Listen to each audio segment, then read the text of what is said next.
So, hello everybody. Welcome back again to our social media, Sagi College social media. I think many of you are viewing it from Facebook and also YouTube. Hi, welcome back. So, it's a Saturday. Happy Saturday, everybody. All right, so let me just wait for about 1 or 2 minutes for everybody to come on in onto the live. So whoever's on our live right now, please share it out with your friends and family because today we have a special topic on our live stream today. We'll be talking about my personal finance actually. So we have a special guest from Petronas to come share a little bit more about my personal finance. He will be teaching you guys how to manage your own personal finance, especially during this time, during MCO. There's um,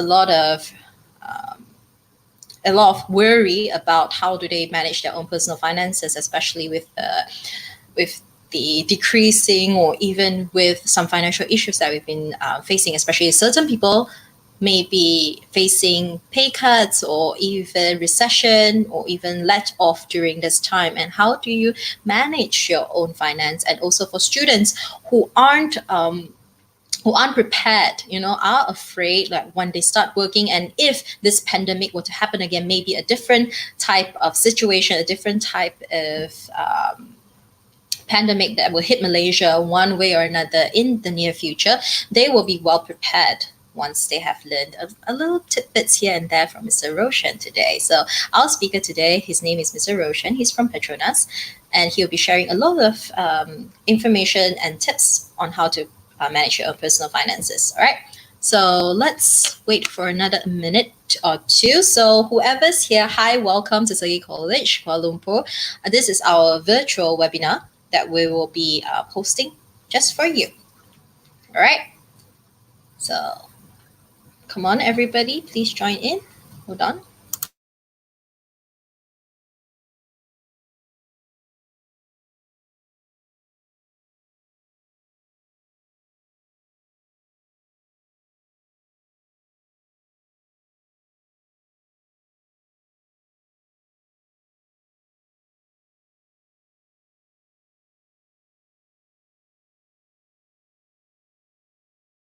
Close the door. Okay. Okay, hi. Sorry for the technical interruption. All right, so let me. Okay, there's a few audiences in. So, hi everybody, welcome to Sagi College Kuala Lumpur. This is our virtual webinar that we'll be hosting today on a Saturday at 3 p.m. Thank you guys for joining us. My name's Eileen. I'm the Digital Marketing Executive from Sagi College Kuala Lumpur. I'm also the alumni from Sagi College Kuala Lumpur from the American Degree Program. All right, so everybody, are you ready? Okay, please comment down below. Are you guys ready? All right, so let us know if you have shared this with your friends and family. How are you guys doing? Have you guys eaten? I'm so sorry that we're doing this on 3 p.m., but I guess most of you have eaten your lunch or preparing for your dinner. All right. Okay. So before I start, have you guys shared out? Have you guys registered? Let's see. All right. Okay. So we're going to start now. Like I said, my name's Eileen. So today we have a special guest, and his name is Mr. Roshan. He's from Petronas. All right.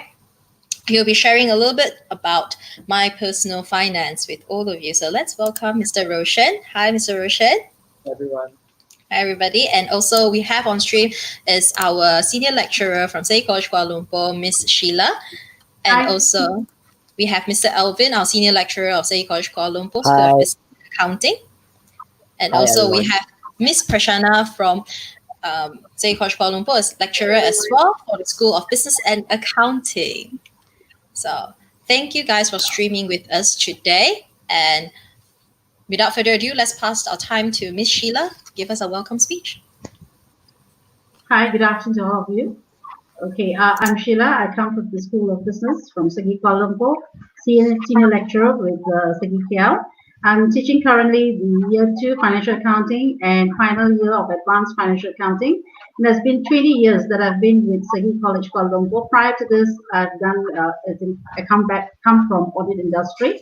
And with that, for today's webinar, we are invited Mr. Roshan from Petronas. He's a chartered accountant. His background is in ICAW. Right. So today's webinar is on personal financing, and we know that currently a lot of these, the younger generation, especially, they are having a lot of issues that they're not able to manage their finance. Not only them, also the adults as well. And we were saying that this would be a very good topic to embark on, and let's have Mr. Roshan to give a talk on this area of concern. Thank you, Mr. Roshan. To you. Thank you. Thank you so much, Miss Sheila, for that welcoming remarks. Very, very warm welcome. And so today, what I'll be doing is I'll be covering a bit about personal finance. I think this is a matter that is close to everyone's heart, as literally in today's world, you need to live with, you need to manage your own money. And I mean, as a kid, probably you have your parents to manage all your finances for you. But once you step out working, or once you become a teenager, when you start living by yourself, you sort of have to manage finances. And it's very important for you to be able to understand this subject, because it's very good for you to be able to learn from your own mistakes.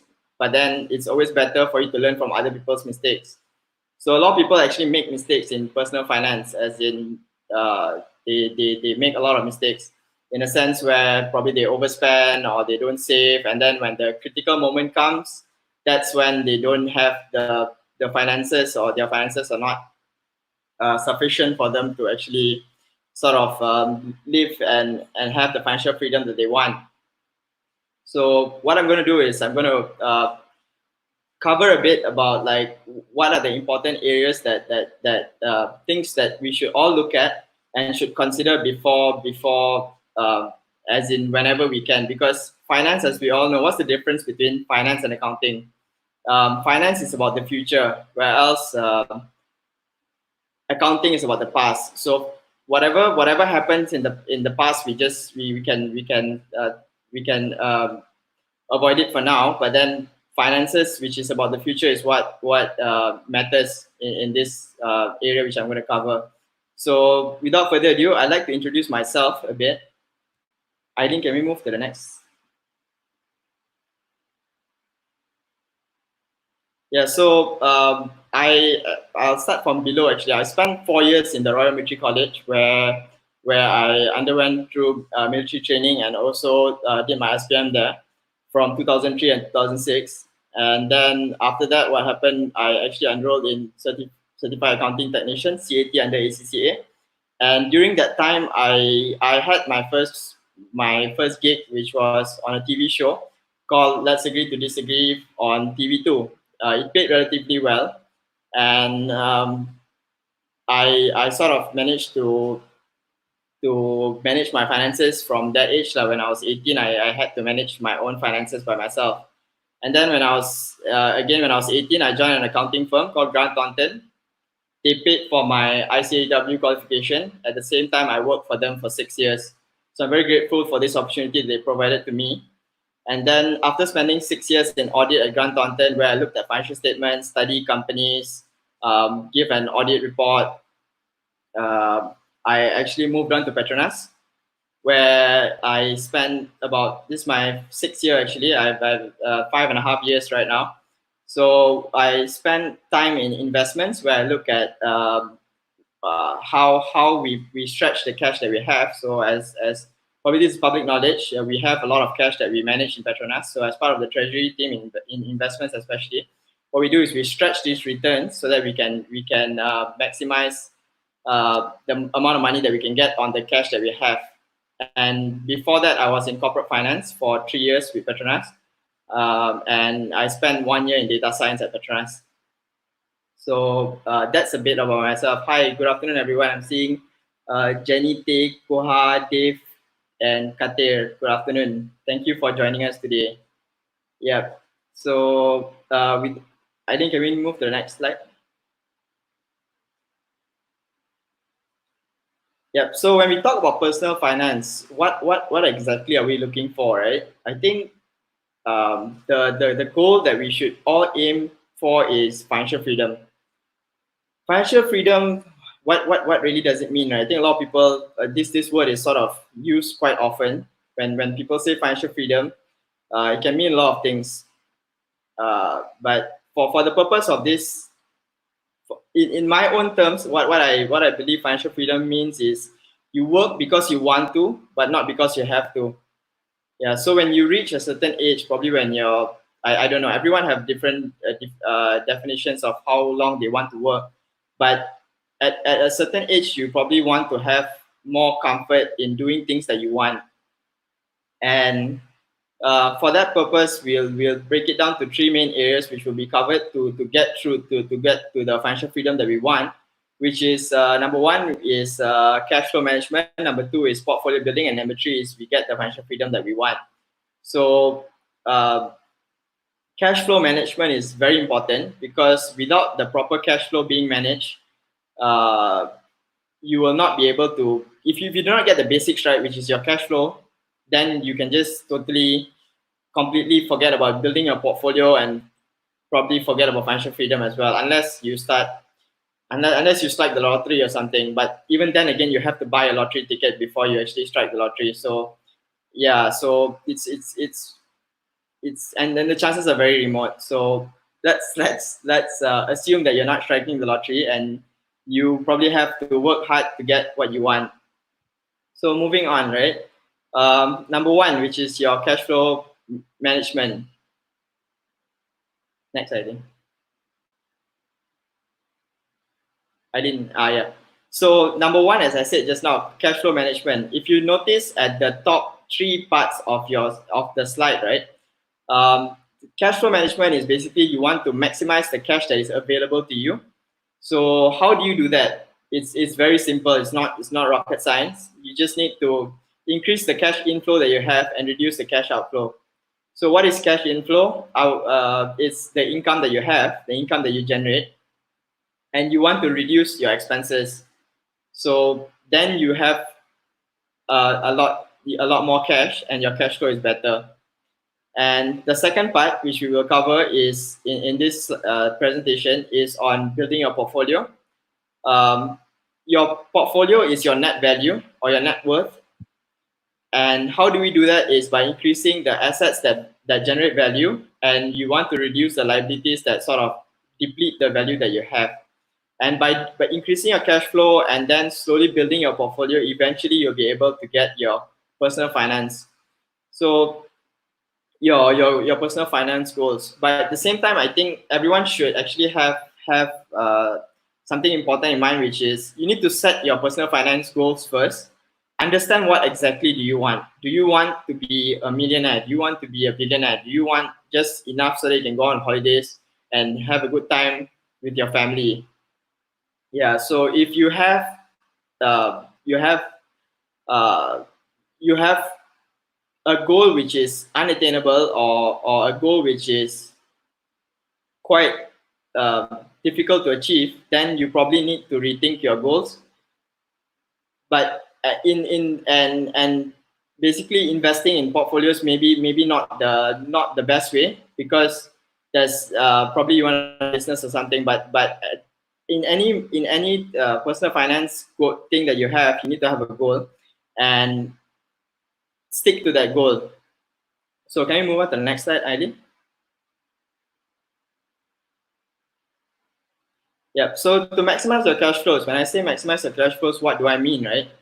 Um, the key thing here that I wish to highlight is for you to be comfortable. Like, if you are able to go to sleep at night without having to think about your money, then you are already comfortable. And how do we get to that state of comfort that we want? Is liquidity. Liquidity is literally how much money do you have in your bank.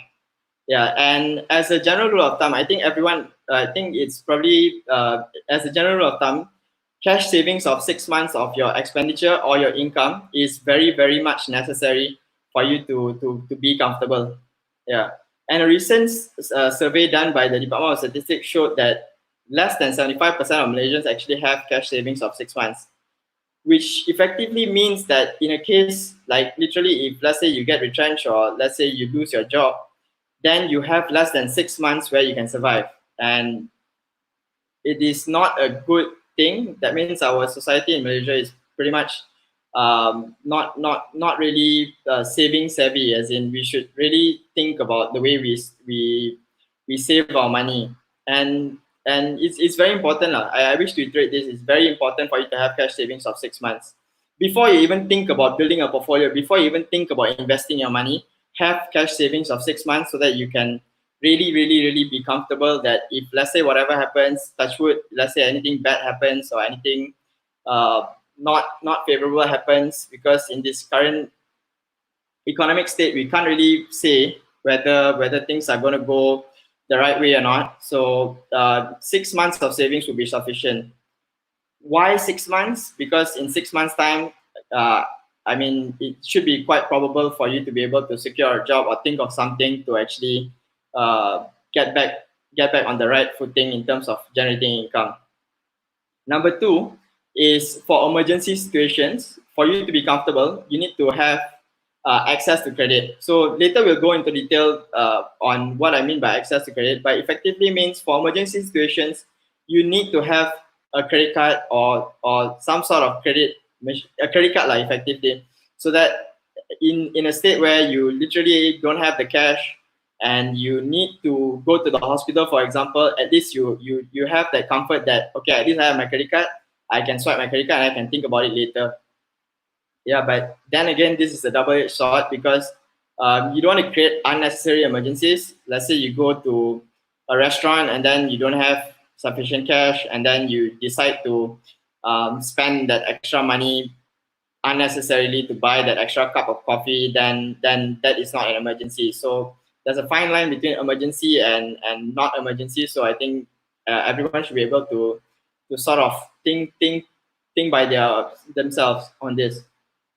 The last thing is disaster, for disaster situations. Disaster is literally something that is even worse than an emergency. Like, for example, let's say you break you literally lose your arms or you lose an eye, then that is a situation where even an emergency can't really resolve. Even if you have access to credit, it's not going to help. So those kind of risks, which is disaster, or you lose your home, so those kind of situations where you can't really control, you should actually get insurance for them. And I will go into detail later about how we should effectively manage these three things, especially credit cards and insurance. And on the other note, you should also, once you're comfortable already, when you have your 6 months of savings, you have your credit cards, and you have your insurance, you can start to take risks. And what I mean by taking risks is investing into assets that generate value. There is plenty of resources out there, and tools or financial assets or instruments that you can actually invest in. You can invest in stocks, you can invest in bonds, you can invest in unit trusts. All of these things actually help you generate income. But I think the key areas which we should sort of think when we think about taking risks is you have to start early. Because if you invest 1 year versus 10 years versus 20 years, of course, if you invest 20 years, you will generate more return than if you invest only for 1 year or 5 years. So that's why I said start early. And the secret here is in compounding returns. If you invest RM1 today at 10% interest, then you probably the interest actually sort of compounds. So you have to be able to start early so that you can take the risk and generate these compounding returns. And if you're already comfortable to take risks, then you should be prepared to take advantage of the markets. Currently, Bursa Malaysia is at around 1400 levels. It has touched about 1800 before. So if you are prepared, as in if you literally have the cash right now, I would not hesitate to, and if you're willing to invest, let's say 5 years from now, I mean, you're willing to wait like for 5 years, I would say it is a good time for you to take advantage of the market and to start investing in whatever instrument that you can find. Perhaps unit trust would be a good place, yeah, if you are not really familiar with financial instruments. And as I said earlier, you need to have goals which are set so that you can start investing. And again, the equation I mentioned earlier, which was you have to maximize your cash flow, you need to increase your income and reduce your expenses. So it's quite straightforward there. Can we move next? Yep. So to increase your income, there is two ways actually. I think one is cash generation. This is pretty much most people starting out in most people will actually have cash generating assets. So this is realized income, which you have some sort of certainty in terms of gaining this income. It's either from your salary, the interest that you own on the interest that you get from your deposits at the bank, your rental income, your dividends from your stocks, profit sharing from your business, or sale of your assets. So the key rule of thumb here, which I wish to highlight, is you should save at least 20% of your cash income. This is quite important. If your salary is literally 5,000, and then after SOXO, EPF, everything, you earn 4,000, you want to save 20% of that. Yeah, at least 1,000 you put aside into your savings, at least until you build up your 6 months of savings. Then you start investing that 20% that you have. Yeah, because in today's world, and yeah, it has been even historically, cash is always king. You can have all the credit cards in the world, but if you don't have the cash, it's pointless. Yeah, and again, capital appreciation is unrealized income. It is one-off and uncertain. When you invest in shares, unit trusts, or bonds, even cryptocurrencies or commodities, real estate, you might not be certain that these things actually earn you income. As in, you could actually make a loss on these investment tools. So make sure you invest only your excess cash. If you're willing to take a risk or literally gamble, then you can actually invest your excess cash. But then again, money makes money. So if you don't have the money, so don't actually um, try to overdo yourself in that sense. I think we move next. Yeah, I think I wish to highlight that this slide is probably one of the most important slides that I have here, which is to reduce your expenses. You need to be able to control yourself in the short term. Like, you should be able to control yourself. The difference between necessity versus luxury. Yeah, so for example, you have a phone, it works. Is it really necessary for you to upgrade to that latest iPhone or latest Samsung phone or any phone just because you need to update it? Yeah, so if you don't have you don't have sufficient resources, or you don't have money, then don't upgrade lah. Yeah, basically you need to know which things really matter, and only spend the cash that you have. Don't I would say avoid using credit cards and things that you don't have to sort of satisfy your needs right now, because then in the end of the day, at the end of the day, you will kind of have to pay for it eventually. Yeah. So how do you know the next point is, you need to know yourself as well. You will never if once you start tracking your spending, you will never really know where your money is really going to. Why is it like every month I get a certain amount? Let's say I get 5,000, but then at the end of the month I have only 200 left. Where is all the money going? So by using certain tools, which I will share later, you can actually sort of track the amount of money that you spend. But it's kind of basic lah. I mean, you can actually use a notepad or Excel, or even apps nowadays. There's plenty of apps out there in terms of managing your finances and tracking your spending. So try to track and find out where exactly is your money going. It may be a bit tiring at the beginning, but then eventually once you know you're spending and you know, okay, this month I'm actually spending 300 bucks on coffee. Is it really necessary? And then you can make choices, because when you know yourself and you know your spending, you can make the choices which will benefit your own future. Yeah, and next is, once you know yourself and you already track your spending, you have to start budgeting, which is planning for your futures and your taxes. Yeah, I'll go into detail on that later.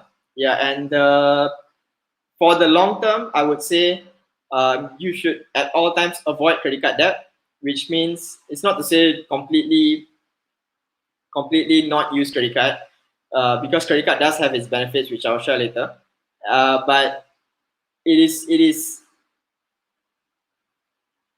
important for you to pay your credit card balances in full every month. Yeah, and when I say credit card debt, what I mean is people who actually pay their do not pay their credit card statement every month. Yeah, and next is for you to avoid easy payment schemes. I know a lot of people that tend to get overgeared when they take up too many credit card schemes, easy payment schemes. Yeah. So what happens is, for example, let's say you earn $5,000 a month, and then this month you decide to buy a TV, which is on easy payment scheme. So you only pay 200 a month. Okay, no, not 200. Okay, let's say you only pay 400 a month for the max 10 months for 4,000 ringgit TV. So then what happens is you buy, okay, then you're like, oh, I only pay 400 so I can buy another thing. So you start buying things. You start buying a massage chair, 10,000, and end up paying another amount for your credit card scheme. Eventually what happens is you will become cash flow stuck, which is you will have a lot of amount which you have already committed that your cash flow is literally stuck already. So this is why you should tend to avoid credit card payment schemes where you can. But at the same time, you should retain your access to credit, which is you should have a credit card, but not necessarily you have to use it. And wherever you can, wherever necessary, you should transfer the risk, which is to insurance. Because, like for example, let's say you you fall sick, you have a certain illness, and if you really have insurance to cover that, you wouldn't have to spend as much. Like for example, let's say you are diagnosed with cancer, and if you had insurance, you wouldn't have to pay 30,000 or 40,000 or however much that is necessary for the chemotherapy therapy treatment. So that is also a way where you can actually reduce your expenses. Yeah, and I wish to highlight that the way people deal with money is not a result of is a result of how they think about money, not of how much money they have. A lot of people, some people or some people people spend lah, but then not necessarily, yeah, a rich person is the one that spends a lot of money.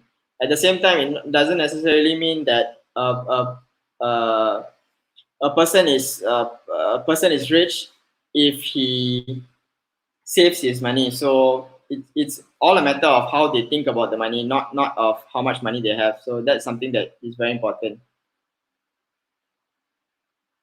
Next, Aileen.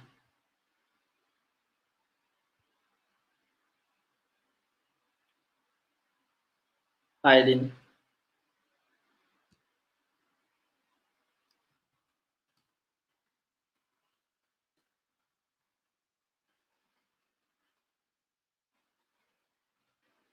Hi, Miss Indu.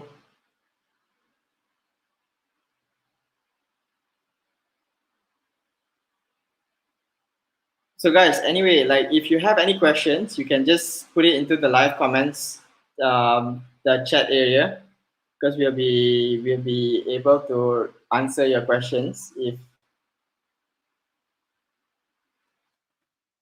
okay. So for you to manage your cash flow, you have certain tools which you can use. Um, for tracking, you can use online banking and also finance apps, which I mentioned earlier.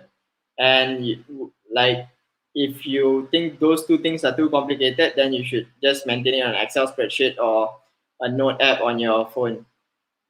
And credit card, you have there are three main areas which I will touch on credit card later: the cashback and rewards, the access to credit part, and easy payment scheme. And for insurance, I'll cover medical, accidental, asset liability, and life. Next, Aileen. Yep. So why is it important for you to track your expenses? I think I covered that earlier. But nowadays, actually, even online banking like CMB Clicks or finance apps like Wally or Excel spreadsheets, it's important for you to track. Also, one of the reasons is because for you to be able to know yourself and also for you to plan your futures and taxes. As they say, knowing is half the battle. So can we move on to the next slide?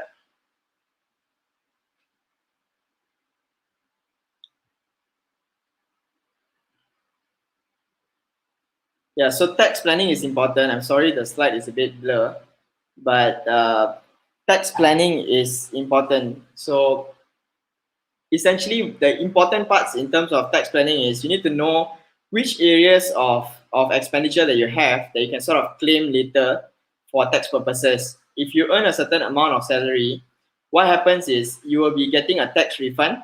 So I would advocate a lot of people to actually submit their tax filings as soon as possible, because then you get your tax refunds as soon as possible. And when you do that, you can actually invest that money, because that is literally your own money which you paid to the government. Yeah, and hopefully you will get a tax refund. Yeah, by claiming the right expenditure. Like for example, let's say you have and you have this thing called lifestyle allowance, which is 2,500 ringgit. If you spend it on your internet bills, you spend it on buying a phone, you spend it on a lot of things, you can actually claim back. Even your gym membership, you can actually claim back all these amounts. But make sure you keep your receipts, and so that you can claim back this money and have more money for yourself. Can we move next, ID?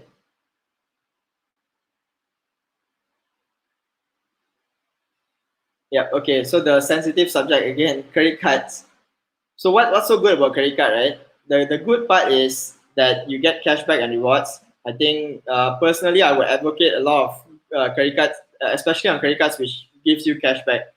Literally, some credit cards actually give you like 5% rebate in terms of petrol, 5% rebate in terms of dining, and some cards give you rewards like mile points and all that. Depending on your needs, you can choose a credit card and stick with that.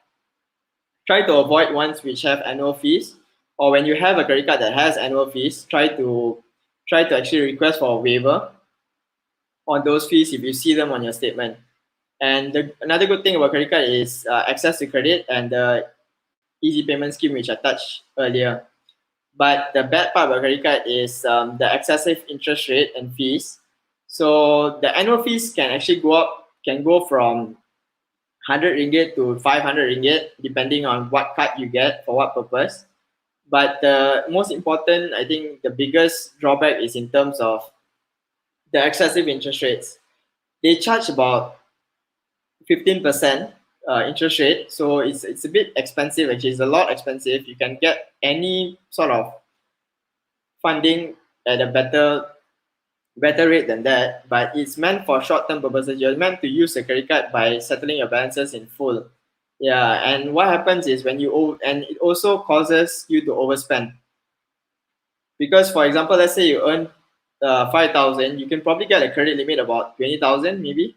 So what happens is you will start spending. I mean, you could start spending because you think that you still have a lot more credit limit that you can use.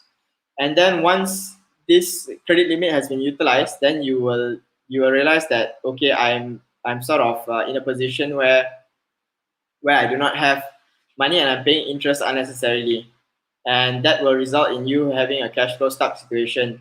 Yeah, you don't want to be in a position where your credit card balance is so high that literally you pay for everything. You want to save money, also cannot save money because you have to pay a credit card. So the three main rule of thumbs, I think, is for you to settle all your credit card balances in full each month, for you to fully utilize the benefits of this credit card, and use your credit card only when it's necessary. If you really have to, then use it. If you don't have to, then don't use it. If you don't have the cash, don't use it. If you have the cash but then you feel it's more convenient, then use your credit card. And do not mortgage your future for the present lah. Yeah, that's something that I should highlight. Yeah, don't literally give away your future or your finances, your sleep at night, just for your temporary pleasure right now. Yeah, and one statistic actually pointed out that in Malaysia, that 43% of credit card holders only made minimum payment, and 13% actually couldn't make payments at all. So we have a very, very dire situation in Malaysia where people only make minimum payment, which is actually quite bad because you'll be accruing interest on that, and then you pay interest on interest. So yeah, credit cards are good, but then at the same time, it's a double-edged sword. So you want to control yourself and make sure you know what you're signing up for. I personally, it is very important for you to have a credit card, because if you don't have a credit card, then you don't have where you will not have a credit history. So you do not want to be in a situation where you want to take a housing loan or a car loan, and then you go to the bank and then they say that they decline your loan because you don't have a credit history. They do not know. Basically, no bank has approved your loan before, so why should they give you their loan? Yeah, so it's important for you to have a credit card, but just so that you have a credit history. Yep. Next.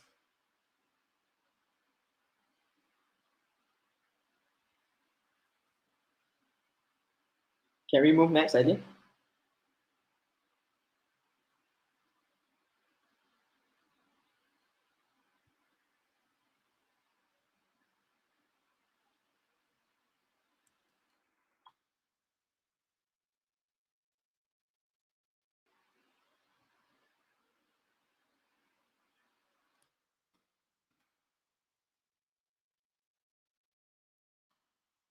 Again, feel free to ask any questions in our Facebook page or YouTube stream so that we can actually answer your questions. Yeah. So next is I'd like to talk about insurance. So insurance is yeah. So insurance. What is insurance? Uh, Insurance is basically something that you do where that you take up to actually transfer your risk. Yeah. So three main rules if you want to get an insurance in general, just insurance, any sort of insurance that you're getting, is you want to only protect yourself against situations where you cannot tolerate the risk. So it has to be a situation where you don't have the money, even with credit, you don't have the credit to sort of tolerate this kind of risk because it is to a point where it is too disastrous and cannot be reduced or controlled. Yeah, and second rule of thumb is exercise caution and avoid investment linked insurance. I know that a lot of insurance products today they actually have an investment link bit to it, but I would say just get if you're getting insurance, just get insurance. Don't get something with investment link because if you want to get an investment product, get an investment product. If you don't get insurance, just get insurance. Don't try to intermingle them because they tend to be not so when they come in a bundle, they tend not to be so good. I would recommend you to actually take only the ones which are pure insurance or pure financial products. Yeah, so you also on that same note, if you avoid investment linked insurance, you can actually reduce your premiums by getting insurance only for the protection that you need. And third rule of thumb is avoid spending money on unnecessary protection. So as we all know, insurance products are meant to make money. So you don't want to get insurance which is unnecessary. Yeah. So the three main key insurances which I will cover is in terms of medical and accidental insurance. First is on medical and accidental insurance. So when you take a medical or accidental insurance, the two things that you should ask yourself is what happens to me if I fall critically ill today? Yeah, if I cannot go to work tomorrow, what happens? Yeah, so that is something which you should really think of lah. So there's plenty of resources available online in terms of what kind of products are available for medical and accidental. There's like probably 100 different products out there.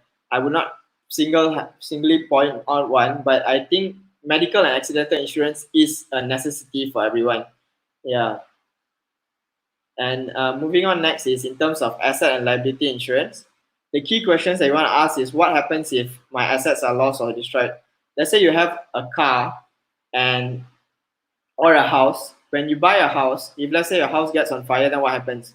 Is it gone or can actually take up fire insurance or burglary insurance? Yeah, to cover that loss that you may incur. Yeah. And the next part is in terms of liability insurance, which is what happens to my debts if I'm gone. Yeah. So like for example, let's say you have credit card, some of them will try to sell you credit card insurance, which means that if let's say you pass away, then your family will also the family doesn't just inherit all your assets only, they also inherit all your debts. So yeah, so if you are thinking for your family, then you probably would get credit card insurance, which covers a certain amount of that liability that you have. Yeah, and lastly, since we're on the note of family, is life insurance. the two questions is that should come to your mind is what happens to my family if let's say anything happens to me, and what happens to me during my funeral, as in yeah, who's going to take care of those funeral expenditure. Yeah, so these are the three main insurance areas. I think you should do your own research in terms of which is important, but these three I think need lah, must have lah. It's a must have. And you might think okay lah, I'll do it later, but the thing is later might be a bit too late. So yeah, you can't get insurance, medical insurance, when you already have a situation where it has happened to you. Yeah, it has. You need to get the insurance before you get a certain illness, or before you fall critically ill. Then get your insurance. Yeah. Can we move next, Aileen? Again, just now I covered in terms of cash flow management. We talked about how we can actually increase our income. I mean, yeah, we can increase our income and how to reduce our expenses. Next, we'll go on to portfolio building. So, next, Aileen. Again, your portfolio is your net worth. By you want to increase the asset generating assets, the value generating assets that you have, and at the same time reduce the liabilities that you have. So, next.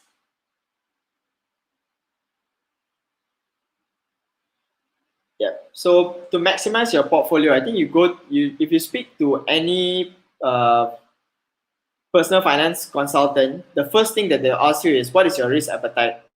So I think in terms of your risk appetite, there's two main classification of risk appetite. First is risk averse, and the next is risk seeking. So what does a risk? We'll go into the risk averse person first. Risk averse means you try to avoid risk as much as possible. And how do you do this? Is by diversifying. Is by not putting all your eggs into one basket. This means that effectively it is lower risk, and you will tend to get more stable returns. It'll be value driven, and you are focused more on cash generation, and you will invest in defensive stocks.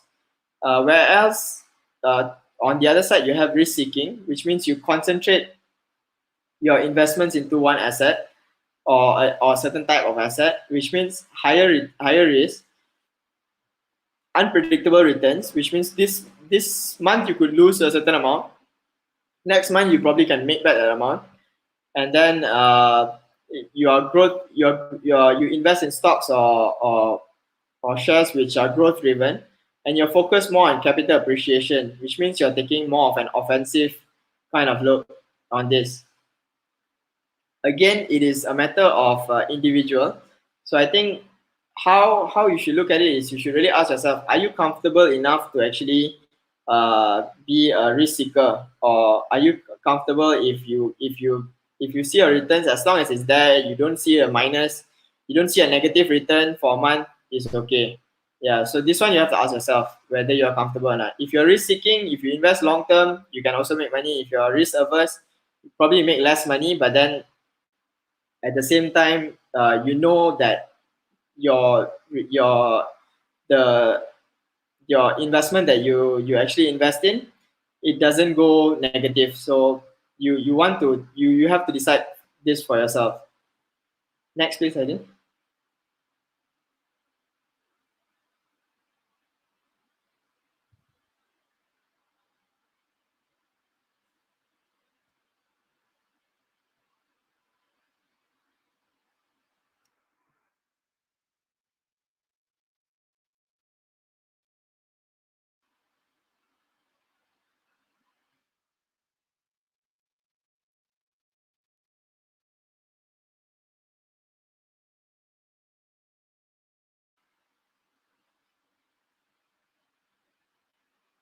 Yeah, so if let's say you take a diversification approach, so earlier I mentioned the KLCI index. If you notice, if you invested in 1984 and you take out your money now, you see the chart is going up. So the KLCI it has touched 1800 levels before. Effectively, what this means is the 30 biggest stocks in Malaysia have actually appreciated over time.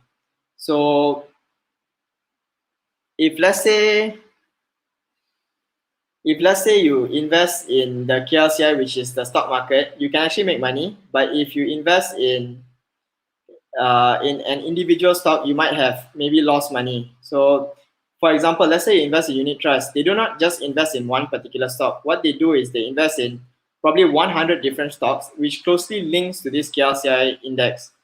So even if you invested in 1997, for example, where the financial crisis happened, if you notice on the chart here, there's a point where it went up and then it suddenly went all the way down in 2000. Yeah, and then it picked up all the way. What this chart is trying to highlight here is from a long-term perspective, you will make money on the stock market, but it's a matter of you being able to hold your investments for that long. Yeah. This is the diversification strategy. Next. Okay, this slide is a bit, I'm not sure if you can see this. This is slightly difficult to see. Yeah, okay, let's see this. Yeah. So for example, concentrate, which is, for example, let's say you invest in an individual stock as opposed to investing in the stock market as a whole. This one is you probably need to think properly lah, as in you really need to consider a lot of things before you invest in individual stocks. So for example, let's say you invested in Apple back in 1980. The price per share was about 51 cents. And today it is about 166 cents, which means you would have made, if let's say you invested $10,000 in Apple on the day it went IPO, you would have made 3.2 million on that 10,000. Yeah, but then again, you could have lost that 10,000 also, which means effectively your gain could have been zero, your loss could have been you lose 10,000.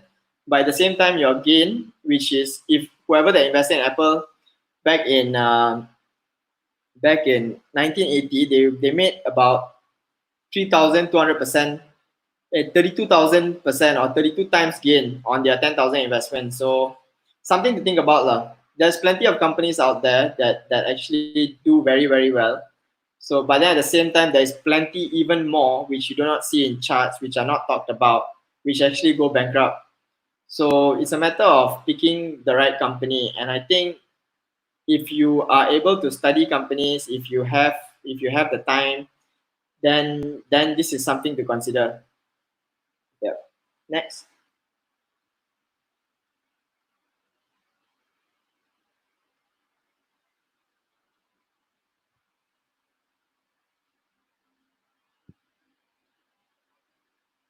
Hi, Ishi.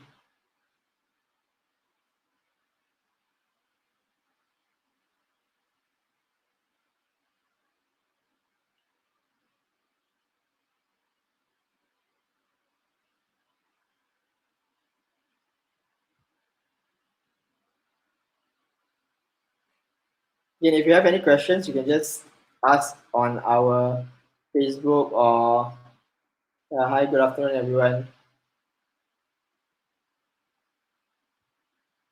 YouTube link, comment section. I will revert to your questions.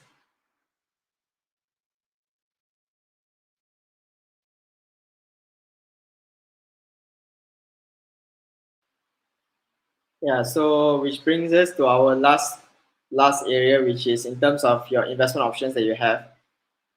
So first, I'll cover the ones where actually they diversify your returns, which means if you're risk averse, then you can actually invest in these assets, which is the first investment asset which I really recommend to everyone is in terms of ASB or Amanah Saham National Berhad.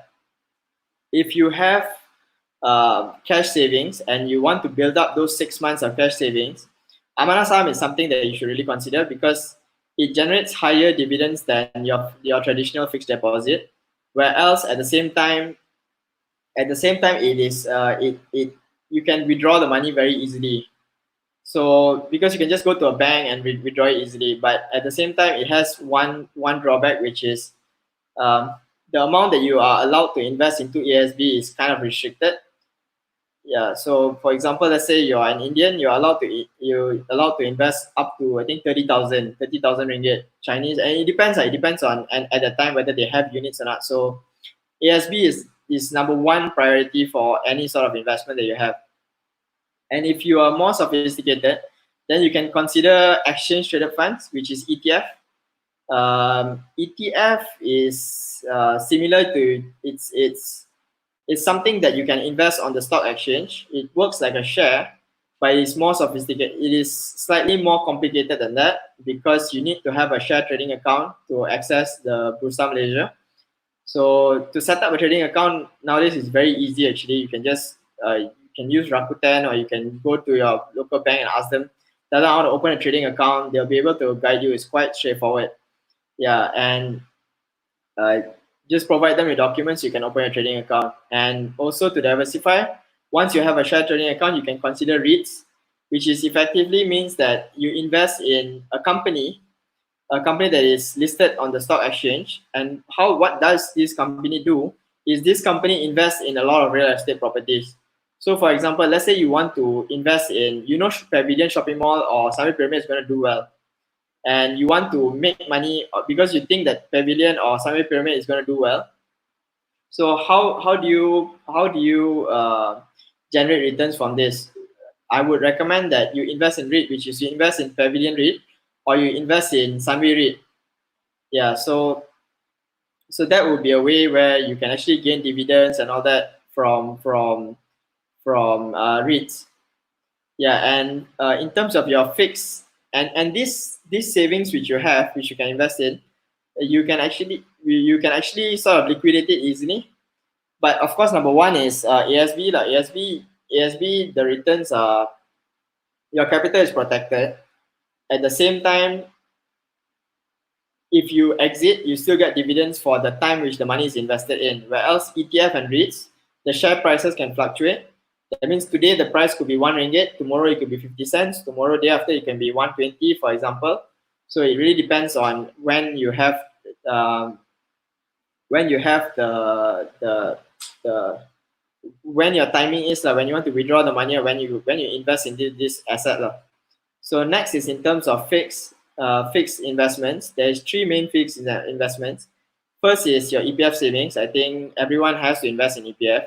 At the same time, if let's say you do not earn a certain amount of money, I think EPF is something that is given, as in your employer will contribute a certain amount and you will have to invest a certain amount, and this is for your retirement. I would not recommend for you to withdraw your EPF savings because at that time of retirement you would probably need to use that savings. But at the same time, if you want to use it for educational purposes or to buy a house, then go for it. Yeah. Um, Next is PRS, private retirement scheme. Private retirement scheme is something which you do only if you have excess cash, because the money will be stuck. But at the same time, there is a benefit in terms of tax returns, where if you invest in PRS, you can actually gain 3,000 ringgit worth of savings from tax. 3,000 worth of savings. 3,000 tax deductions for tax purposes. So depending on your income, this could be a lot, or this could be very little. But personally, it really depends on you, because the money that you invest into PRS will be fixed. You will not be able to withdraw it until you retire. So it is something to really think about. Last but not least is unit trust. Unit trust is actually very good. I would highly recommend it to everyone that is not a sophisticated investor. So for example, but at the same time, when you invest in unit trust, you need to monitor the unit trust returns that you get, because unit trust, how it works is it works as a share. There is a price that you pay for each individual unit that you buy, and a price which you pay for each individual unit that you sell. And these prices fluctuate. It's not as simple as you invest today and then you take out tomorrow and then you guarantee you get 3% or you get 10% in 10 years. It is the timing that actually matters. Yeah, so on average, it should go up. But then if you enter and exit at the right time, as in you buy and sell, you buy and redeem those unit trusts at the right time, you probably can make a lot more money. So it's something to really consider. And if you do decide to invest in unit trust, please read up the product disclosure sheet which is provided by the unit trust, and try to understand the key fact sheet and see which benchmark they are following. So for example, let's say you think the KSI index is going to go up. What you want to do is you want to look at the key key index, key product financial highlight sheet and see that the benchmark that they use is actually KRCI. So if they benchmark against KRCI, that means they believe that they are going to perform better against the KRCI or the Kuala Lumpur Composite Index. Yeah. Whereas if you believe that it is going to, if the US market is going to be doing better, then make sure you invest in something that is benchmarking the US market. Yeah. Next is in terms of concentrating, you can again liquid. I think this one is probably everyone has it. Your savings account, your traditional savings account. I'm not going to touch that. But then even your savings account, I think currently there is quite a lot of options. You want to make sure that you're choosing the right option for you, not just the one that is given to you by anyone. Yeah, so there is some savings account which actually offer debit cards which are actually linked to petrol products like I think Maybank has a Petronas card. If you decide to pour Petronas petrol, then you get a rebate on that. So it's quite useful. So you decide on a savings account. I think that's quite important. And then you have your fixed deposits, which generate returns on your excess cash as well. Yeah, but fixed deposits, one catch about it is if you decide to uplift your amount before you actually, this is the key difference between ASB and fixed deposit actually. ASB, you will generate returns even if you withdraw before the dividend time, whereas fixed deposit, you only earn the returns upon fixed deposit. You only earn the deposit upon the maturity of the fixed deposit. That means if let's say you set 3 months to earn uh, to earn 3 months to earn 3%, then you will only earn that 3% after those 3 months. So that's the thing. So what are the wait, I think I have a question here by Rishi. Can we get that up on screen, I think?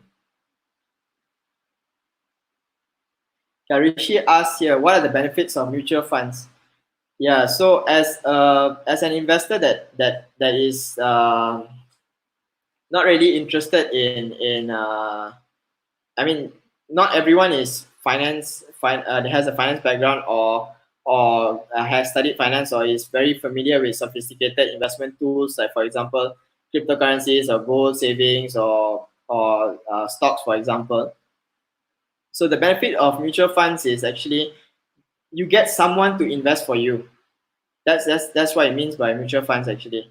So how this someone makes money is this someone actually they charge you a management fee, for example 1% of the returns for that portfolio. So for you to benefit from mutual funds, I mean, for you to benefit from the stock market, for example, you need to be able to pick the right stocks. So what mutual funds do, what they do for you is actually they help you because they help you to pick the stocks, number one.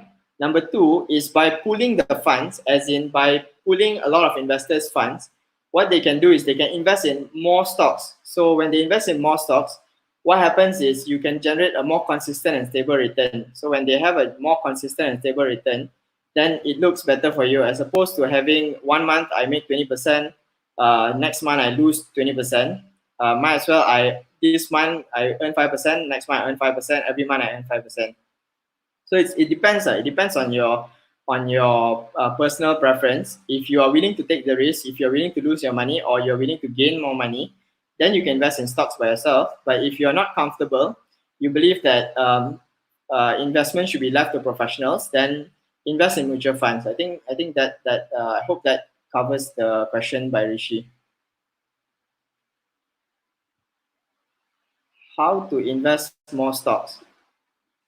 Okay, how to invest in stocks? Okay, I think this question, how to invest more stocks, I'm going to try to answer this. If you want to invest in stocks, you need to be. I think there's plenty of materials online, number one. But if you want to invest in stocks, I would really recommend for you firstly to study the fundamentals of the company, which means you need to understand the company itself. Do you really believe in the company? Do you know what are they doing?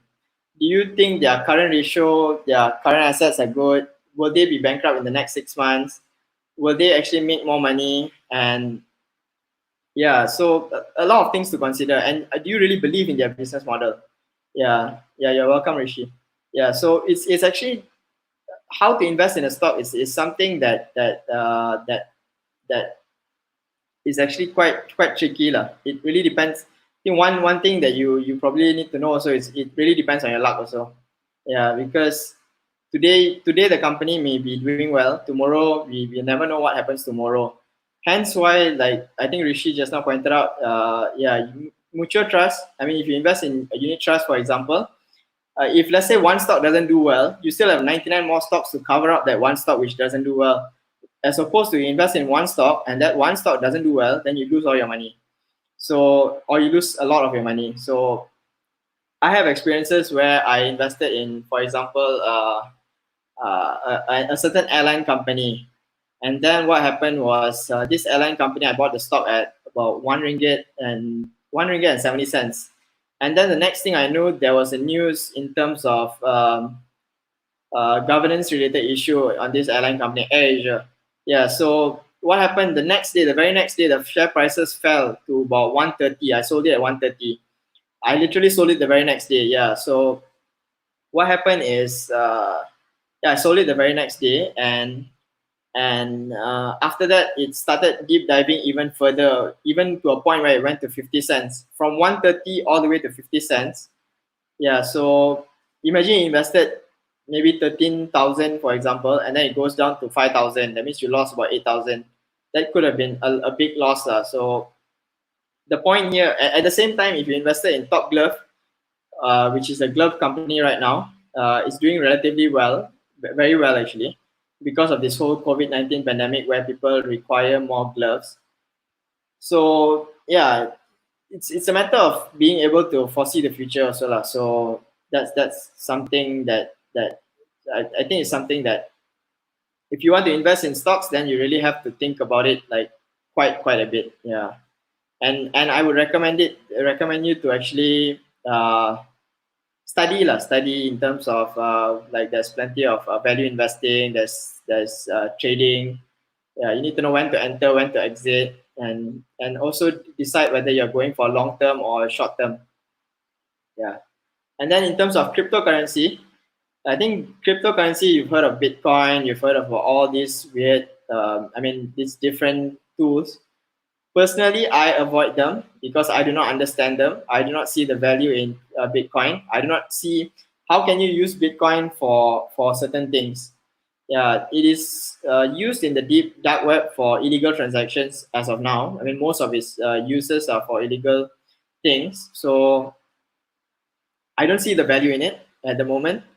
But I could be wrong. And at the same time, it has appreciated quite a lot in the past. I mean, if you compare last time to now, if you invested in Bitcoin, you would have made a lot of money. But then at the same time, you could have lost a lot of money if you invested in the peak and then it went down.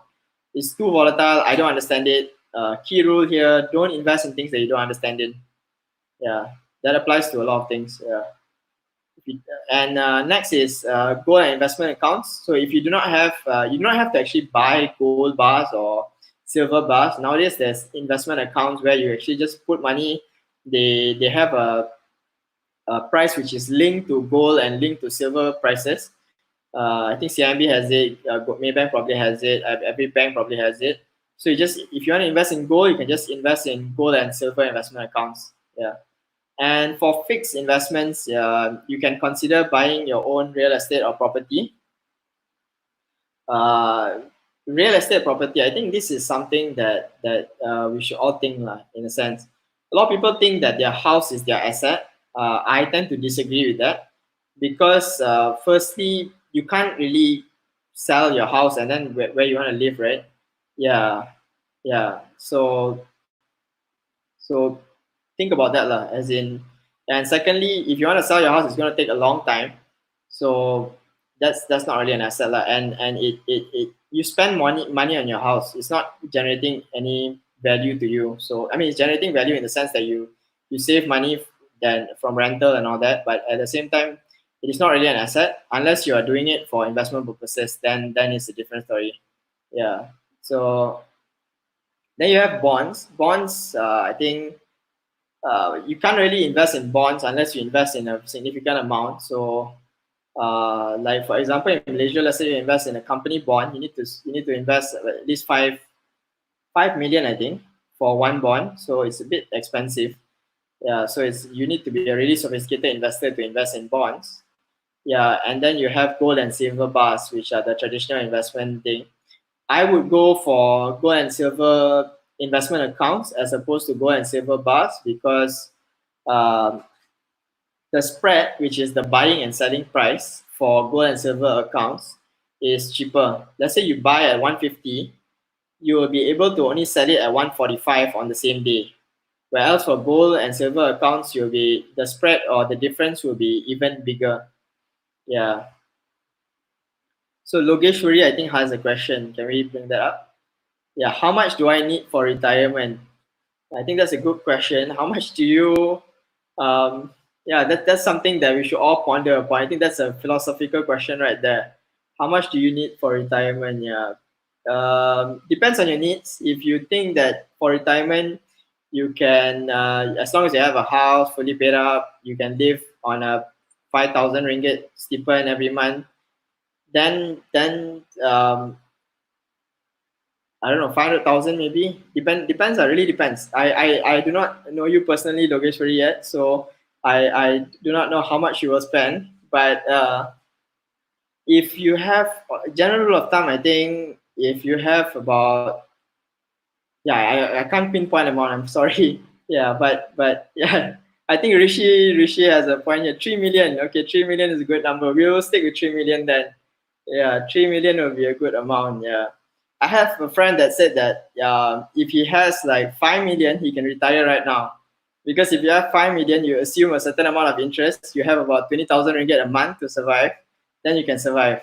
Yeah, so that's that. Yeah, so there are 5 million, we have 3 million, we have different amounts of, yeah. So what are the benefits of fixed deposit, right? Fixed deposit, one thing is it's very easy, and you get interest, which is sort of, you know the amount of interest that you're going to get. Your capital is protected, and last but not least, I think, is you can uplift the fixed deposit lah. So if you really are in a crunch, you need the cash, you can easily liquidate it, as in you can just uplift it. You don't lose your the capital that you put into your fixed deposit. You only lose the interest portion that you are supposed to get. Yeah, so that's one of the benefits of fixed deposit, and it's easy, as in it's not complicated. It is actually a very easy and relatively understandable tool. It's as in you go to the bank, you tell them you want a fixed deposit, you probably do not need to have such a sophisticated understanding about it. Yeah, it's a very easy to understand investment tool. Yep. So do we have any other questions?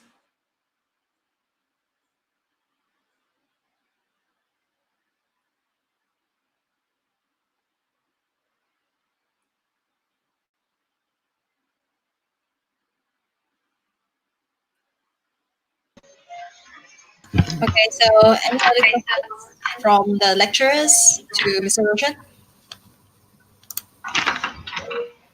Hi.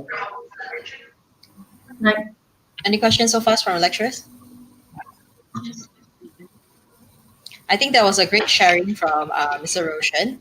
I will take a little break from the slides for a little bit, and maybe you have some questions from lecturers. Maybe we can ask. I know that a lot of our audiences, some of them are not very understanding of the certain terms. If you guys on the audience side, if you don't understand certain terms that Roshan has mentioned earlier on, you can even leave it down in the comments below. You know, we are an education industry, and then he was educated since young up to the point that he's a professional right now. So obviously he will know how to explain it to you guys. So don't be shy. Try and comment down below on the certain things that you wouldn't understand, especially like the taxation and stuff.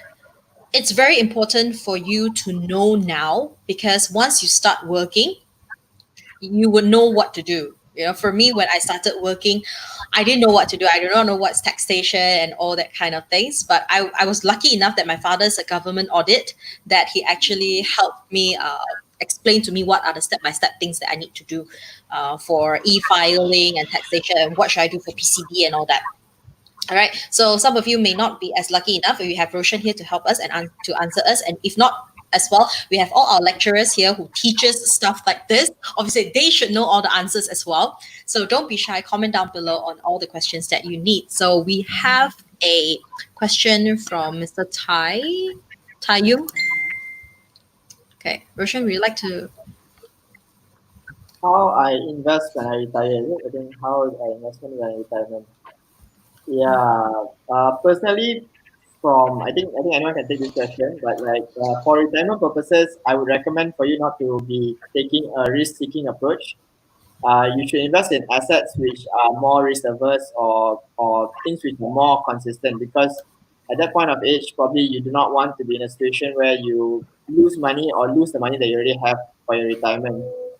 So you need to really consider like, are you in a situation where you want to make more money or you want to actually just protect the money that you already have so that you can just continue on with your retirement? Yeah. So yeah, Okay, Roshan, do you like to conclude your here? Conclude your slides here. The side. Yeah. Okay. I can't see anything yet. Okay. Yeah. So we have a Sorry. slight delay on the slides. No worries. It's the slide for tourist slide.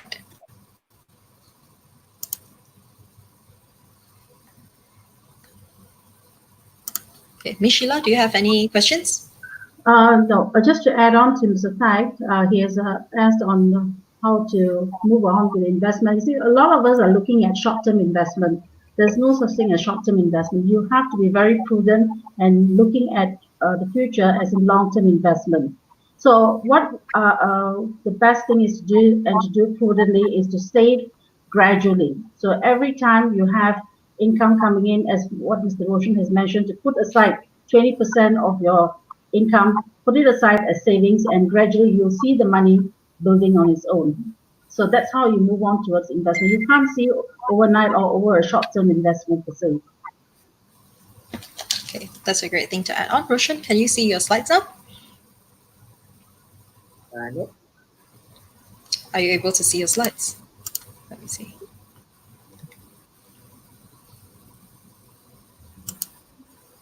Yeah, I can see my slide now. Okay, cool. Okay. So I think just to share, like to conclude, right? Like there's this poem by William Otterward. You can read it. Like to laugh is to risk appearing a fool. To weep is to risk appearing sentimental. To reach out is to another is to risk involvement. To expose feelings is to risk your true self. To place your ideas and dreams before a crowd is to risk their loss. To love is to risk not being loved in return. To live is to risk dying. To hope is to risk despair. To try is to risk failure. But risk must be taken because the greatest hazard in life is to risk nothing. Thus, the person who risks nothing, does nothing, has nothing, is nothing. He may avoid suffering and sorrow, but he cannot learn, feel, change, grow, nor live. Chained by his servitude, he is a slave. He has forfeited his freedom. Only a person who risks is free. A pessimist complains about the wind, an optimist expects it to change. A realist adjusts the sails. So yeah, start early. If you're afraid of taking risks, start early. So that's what I would like to conclude lah. I hope everyone learned a thing or two from this presentation today. I certainly learned a bit from like sharing in terms of live webinar.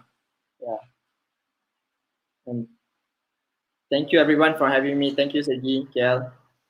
Thank you, Thank you, Roshan. Mr. Roshan. Thank you. Okay, so do we have any other questions from the floor? Lecturers? Okay. So I guess some of our viewers, thank you, Mr. Rishi. Most of actually to actually further elaborate on the questions that you've given, actually most of them are from our business schools lecturers. And I think that one, they ask these questions due to the benefits of the students as well, because students would like to know a little bit more about all these kind of things and when they should start. I understand. I understand a lot of students, especially a lot of my friends who are still students, my juniors, and also peers who are same age as me. They are during this MCO season. Everybody is looking into investments. All right, and also, what would you recommend? like I have questions like, what would you recommend for fresh graduates to do? Like Fresh these. graduates, first thing that you would do is save up that 6 months worth of savings that you have. How do you do that? Is you invest in Amanah Saham or ASB.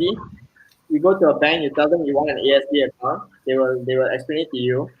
I would recommend for you to go for that first. Max out the amount of money that you can invest in Amanah Saham first.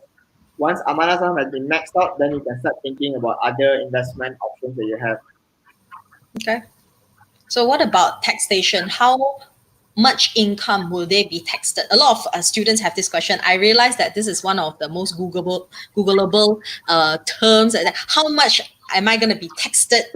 How much income should I have until I get taxed? I know a lot of students do ask this, especially fresh graduates. A lot of my friends who just came into work. I think I have that question itself when I first started working. Tax. Yeah. Okay. When would I be taxed? You will be taxed if you earn about, I think, 3,000 ringgit a month. You start being taxed, but then your tax will be quite little, as in it's quite insignificant at that point of time. So once you start touching a bit more, like maybe 5 or 6, 7, 8, 9, 10,000, that's when you start worrying about your taxes because it comes to about tens of thousands already. Yeah, so then that should be a worry lah. But I wouldn't worry too much about taxes because taxes are not really that heavy lah. Yeah, Okay. because in Malaysia we have a progressive tax system. That means if you earn up to only 30,000, for example, you are taxed only a certain amount, which is probably like five. I can't remember the exact amount, but probably 10% only. Then after that, when you 40,000, you're taxed 20%. Then slowly it builds up 28%. Yeah, so it's not exactly something that should be too worried about. Yeah, taxes. Yeah, there's only two things that you can't avoid, right? They say, right? Like in the world, right? Death and taxes. Yeah, so Yes. yeah, but like from a tax planning perspective, just make sure you keep all your receipts and spend on things where you can claim. Okay. I guess we have another question on the floor by Mr. Tai Yun Peng as well. Would you like to answer that? Maybe you can talk a little bit about short-term investments and long-term investments. Or maybe you should elaborate on who you recommend short-term to and who you recommend for long-term to. Long term and short term. How? I think this is sorry. I think he's relating to the one that I proposed just now. You should not be looking at the short term outcome rather than you have to look at the long term because they need to also address the inflation rate that's happening taking place right now. Is it so, Mr. Roshan? Do you agree with me? Yeah, agreed. As in, okay, inflation is important. Yes, I agree. So, like, for example, let's say you invest 1,000 today, and let's say you invest 5,000 today, and then in 20 years' time, that 5,000 becomes 20,000, for example. But what can you buy with 20,000 in that time, right? It's a different Yes. question. When iPhone first came out, it was like 3,000 ringgit. Now it's already 6,000. So even iPhones also have inflated in prices already now. So it really depends. As in, I don't think, yeah. But like back to the question just now, short term investment and long term investment. Short term is if you are willing to gamble because short term means today I enter, tomorrow I exit. Also is considered short term. Long term is very much longer. I would say 5 years is a good long term investment. Yeah. So like right now, if you are to invest in the stock market, it is very, very volatile. Stock prices are going up and down every day following the news. Yeah. So but if you invest in long term, because the economy is currently at the bottom, 5 years from now, I hope touch wood, I hope everything, I mean it's pretty much can say with high amount of certainty that the stock market will be up. 5 years from now, even 2 years from now, it should be up already. Everything should recover. Hopefully everything goes back to normal. MCO also lifted. Things will be more positive. Yeah, so that's what I mean by long term. Yeah. Okay. So in short, can we say diversification is better not to put all the eggs in the same basket? So diversification is always good, as in like having. Agree. Yeah, diversification. I mean, from a theory perspective, diversification is good. Yeah, but for example, right, if I promise you 100% returns in one day, it is possible on the stock market. Yeah, so it's a matter of by the same time you can lose 100%. So that's the part which is something that should really consider lah. For example, let's just because today we are reading the news, right? I think MyEG has a new competitor. MyEG has a monopoly on the government services sector for a couple of years already now. And whenever their contract get renewed, the share prices tend to go up. And then right now, suddenly they say that there's a competitor coming up. I guarantee you tomorrow the share prices are going to go down. And then day after tomorrow, maybe that competitor might be shut down, or they say they will disallow this competitor to come in. Then the share prices might go up again. But which one do you believe in? Lah? So that's the question, right? Yeah. Yes. And again, right, to the point, the Air Asia point I brought earlier, right? If you invested at Air Asia when it was 50 something cents, which was only, I think about 3-4 weeks ago, only, it was 50 something cents. Now it's already 80, 90 cents already. Mhm. You would have made about 100% returns in a matter of weeks. Yeah. But in general, I agree with you, Nishila, that diversification is better. Yes. Yes. So one shall not put Okay. all the eggs in one industry. Yes. Distribute out your eggs. Yes, exactly. Yeah. If you, yeah, unless you're starting your own company, like you're starting your own company or running your own business, then it's still yeah, good it lah. Okay, so maybe we'll go into questions about how, like I've heard that you have been a student yourself, you have studied your degree as well. Yeah. What is the most difficult thing that you think as a student would face in terms of personal finances? The most difficult thing that a student will face Yeah. is getting your first credit card. Okay. Would you Yeah. recommend? This is a controversy. Actually, I have this question now. It's a controversy to even have students or even fresh graduates to have a credit card. Would you recommend? See, all our lecturers are smiling because they do know that certain students have asked them before, Mrs. Should I get a credit card? Or Sir, should I get a credit card? The answer is yes, but then I mean you should get a credit card, but then don't use your credit card. So it's like sort of like a contradictory answer lah.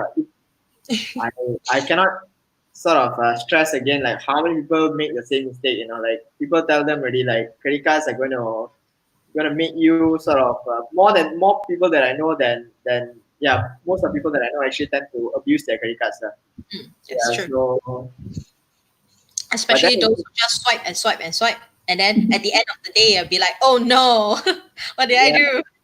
exactly. Especially like because you're not if you trust me, right? The feeling of actually taking out money and paying, you feel the pain, the Mm. psychological pain, of taking out the money, as opposed to just tip, tip, like right, it's done already. Right now we tap and pay someone, we even press the pin code and all that. Yeah. So it's yeah. But What about yeah, marketing? Rishi actually gave a good comment. Yeah, actually debit cards are better. Yeah, as in debit card is better. I agree in that sense. But then it's also important for you to have a credit line lah, so that because when you want to apply for a housing loan later, if you don't have a credit card, they will. It is that's the difficult part lah. As in, if you don't have a credit card, they'll be questioning your credit history. True. They'll be Yes, wondering exactly. how come this person doesn't have a credit card. No bank want to give him credit card, and then you So want to take housing loan. what would you recommend? So this is one of my questions itself in terms of credit history. What are the other options they should have in terms of credit history if that person just don't want to get a credit card, like he or she does not seem find it necessary for them to get a credit card, but they want to create a credit history. What can they go for? What the options are for them? Let's say you don't have a credit history, what you will need is a guarantor lah. That means your a person that you know that is willing to put their name for Mhm. you. For example, let's say you want to buy a car, but then you've never bought a car before. What the banks will ask you, they will ask you to give another person as a guarantor. That means if let's say you don't pay, then this person will have to pay. Okay. So So you can do that, but then like personally, I think better for you to get a credit card and then yeah, because okay, so yeah. what about creating a credit history without a credit card? They want to generate a credit history but without a credit card. Is that doable? Is you can get a loan first and then get a guarantor and then you have one loan already, then make sure you pay that loan properly and then you already have a credit history lah. So it's possible in that sense. But yeah. I think Yeah. a lot of students these days or fresh graduates these days that have their parents as guarantors to get their first card without having a credit card. Yeah. I think especially for the most Asian society, especially the older generation parents, will be like, do not get a credit card once you graduate. Do not do that. I think, Miss Sheila, your mother yourself, would you recommend your daughter to get a credit card once she graduates? No, not at the moment. So you can see And I the think you need to caution the younger generations not to be too vulnerable in being a guarantor for others. Yes. Because they really can get themselves into trouble. Yes, That's the other exactly. thing we need to look in. Yeah. I do that as well. My parents like, you do not need a credit card. You do not. Right? I will pass you mine, but you do not abuse it. You do not abuse it. Like certain parents do that, right, Miss Sheila? You would Yes. rather give your own children your own credit card and be No, I like, but don't. just don't abuse it. Oh, you don't? I don't even. Okay. The only Then time I did was when they wanted to sign up for their gym. You know, you need to pay upfront for their 12 months. okay. And that's it. That's the only time I signed in. And obviously, they had to pay me back from their pocket money. So every month they pay me. Okay, then I'm quite lucky then. And I'm teaching them how to manage their funds. That's one way of teaching the younger generations.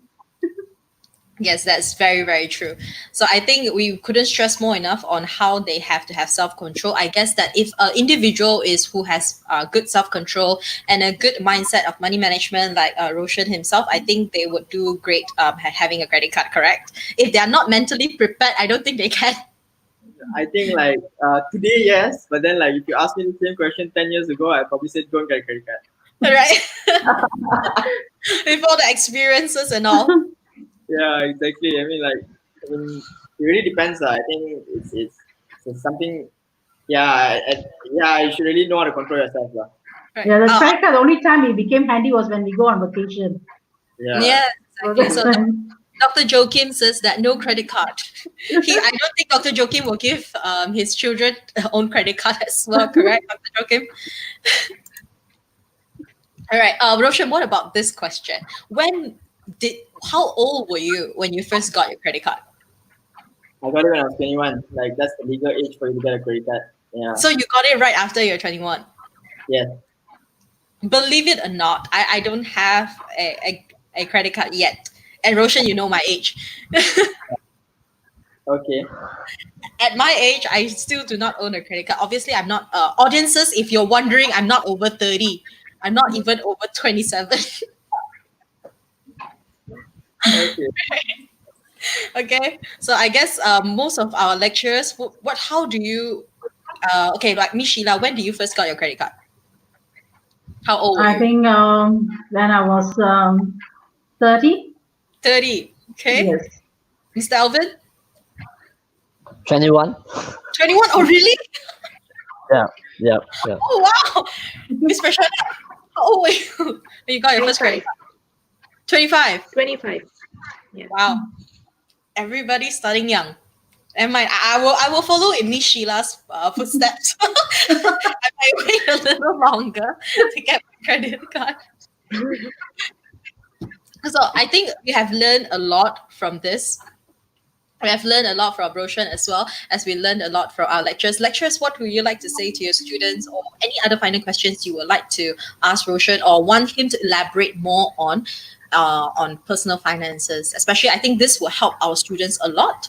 Especially during MCO, and then us having the 0 for 6 program is due to the fact that we understand that a lot of families are going through financial crisis. A majority of them, not everybody, but a majority of them are going through financial crisis. That's why we have provided a 0 for 6 program for students to do a repayment, which is what Roshan says, an easy payment scheme.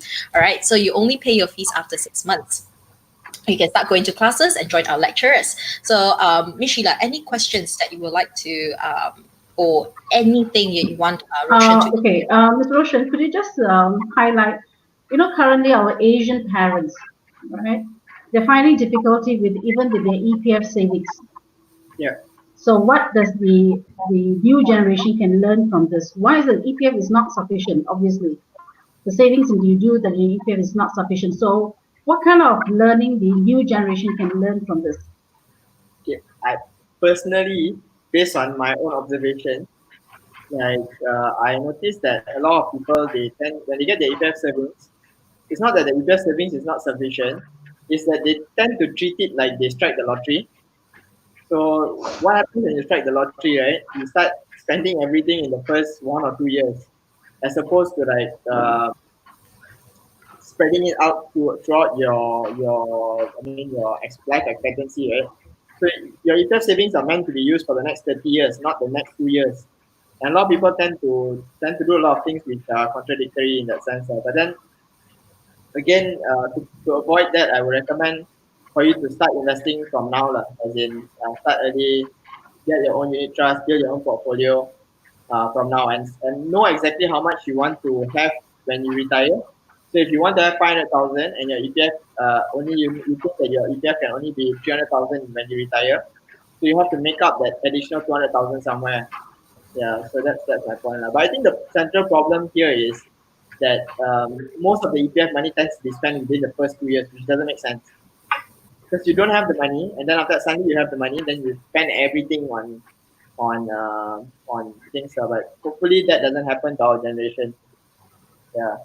Or alternatively, like you can consider, I mean, using that EPF funds that you have to get annuity, where it's like you pay a certain amount, then till your life till you die, you get a certain amount of cash that you withdraw every month, or you prepare a budget for yourself where okay every month I only can withdraw 5,000 per month because I know that I will need to utilize this amount for the next 30 years, for example. Yeah, so just that's my point of view. Yeah. Yeah. Okay. Thank So you. what Thank do you you. think? Like, is that what happens as well? Yeah, and the other thing is because a lot of them, because of the old school of thought, they never saw the importance of insurance. So when mishaps happen in a family, that's Uh-huh. where they take up the savings from the EPF, and there goes all their income. So Yeah. it's very important, as you've mentioned earlier, the importance of having insurance, especially medical insurance. But a lot Yeah. of the younger generation see that as an expense. Now, I wouldn't see that as an expense. It's an Right. asset that you should have to fall Right. back. Yeah. Not too late lah. If you get it too late, also the premium start going Yes, up. Yeah. yes. Yeah. Yeah. It goes with the age factor as well. Yes, I would like to add to that. I think that is very important because I myself personally was very reluctant to get insurance last time because I was so dependent on my mom's company benefit. My mom's company benefits actually covers the children until they graduate. So if I were to continue my masters, for example, my mom's company will continue to take care of my medical bills, and it's pretty good. Okay, don't ask me which company. That's PNC, but yeah, but it was very good. Especially generations these days are really dependent on their parents. I feel like it is very important. Once I realized the importance, I got sick once, and at that time I just graduated. I just graduated. So I got sick and I realized that I need to pay for my own medical bills. And I realized that, oh, okay, this is really, really important to have. But at the time, it wasn't a very big sickness. But then I sort of give myself a little bit of scare. You know, those kind of things when you Google your symptoms and you'll be like, oh no, cancer. But it's just a common cold. It's just a common flu, like a stomach bug. I just ate something wrong and I started like, food poisoning.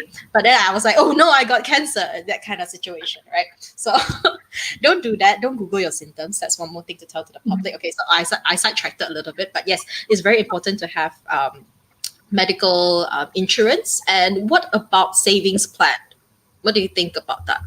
I think a lot of students these days are going into saving plans more often than not than investing. They feel like saving plans are more safe, and then it helps them save money. If they can't save money, would you recommend them using savings plans as a way to forcefully ask them to save some money for the future? Like savings plan. When you say savings plan, what do you mean, Eileen? Like, could you elaborate more? Maybe savings plans. I think there are a lot of savings plan like monthly savings. Like you saved a certain amount, like 500 ringgit, for example, every single month, and you compound it for a year. And after that year, it will have like a premium giving to you if you did not take it out, and then it goes up to the age of 70 or 40. It really depends on what kind of saving plans you want, or an annual saving plans. Like every year at certain months, you'll be charged an annual amount, and then that will be kept by the bank or the insurance company. And if you do not take it out for years, it will keep compounding up the interest for you. Okay, all right. I think that's like more like a investment linked insurance, right? Yes. Or an investment linked I'm not too product. sure. I'm not too sure about it, to be very Yeah, honest. like if you want to save your money, right, literally just take that money and put it into the Amana Sam that I mentioned earlier, or unit trust, or fixed deposit by yourself. Just you Mm. don't need to have someone to actually put that money to. You can actually just put it aside. Like I would recommend for you to have two bank accounts, one that you can see, one that you cannot see. Yeah, or two different bank accounts for that purpose. One which you use and one which you don't use. And then sort of split it out. Every month you take out like maybe 300 ringgit, just put it aside, put it aside, put it aside. Yeah. As opposed to investing in an investment linked insurance scheme. Yeah, that's Mm. just my two cents. Yeah. But you can. It's not a bad idea. Yeah, but it's just that I think it's better for you to just save for yourself. A savings Okay. plan is literally you need to have a plan, right? Your plan is to save 200 a month, then you just save 200 a month. Just put it aside. Okay. But Yeah. because some people, I think these things, I think a lot of insurance company has packaged this in the sense that because you don't save money, you do not how to save money, so you use our plan to forcefully save money. So every month we deduct this amount of money from your account to help you save money. Do you think they should fall into that trap or not? It's not a trap. I mean, it's a conscious. Marketing strategy. Yeah, it's a marketing strategy. Yeah. I would know. I'm from marketing. As what Mr. Roshan is saying, if you want to, as in to be covered in terms of illness, the best is insurance. If you want to do savings, then you move into a different investment plan like unit trust and other form of diversification. Insurance is basically just to do coverage. Yeah. You cannot have both. I agree Basically, wholeheartedly. insurance for coverage. Yeah. Insurance is just to protect yourself and not for you to make money out of insurance. Yes. Yeah. So You just want you guys, can make money. audiences, you heard it. Yeah. Say again? So no, I'm just talking to I the would like to, audiences. Yeah. Mr. Alvin, yes. yeah, I would like to add on to what Mr. Roshan and Sheila actually mentioned just now. Earlier on, right from in the earlier live talk, right, Mr. Roshan actually mentioned that we should not choose investment linked insurance, you see, which is Yeah. very true. You see, a lot of people actually out there they are not aware. So, and of course, this insurance agent when they come, they will mainly promote investment linked insurance, you see.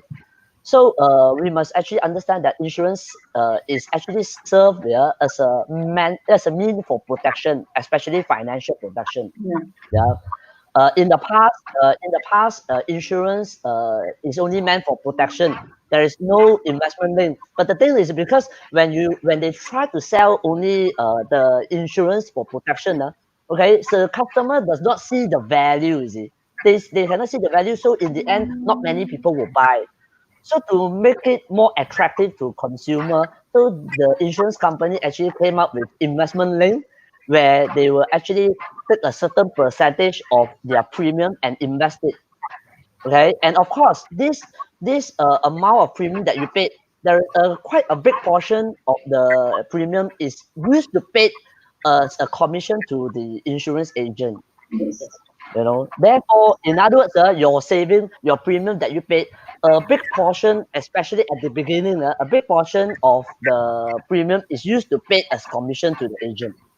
Therefore, after some years, you may only realize that the return from the investment linked insurance is not lucrative.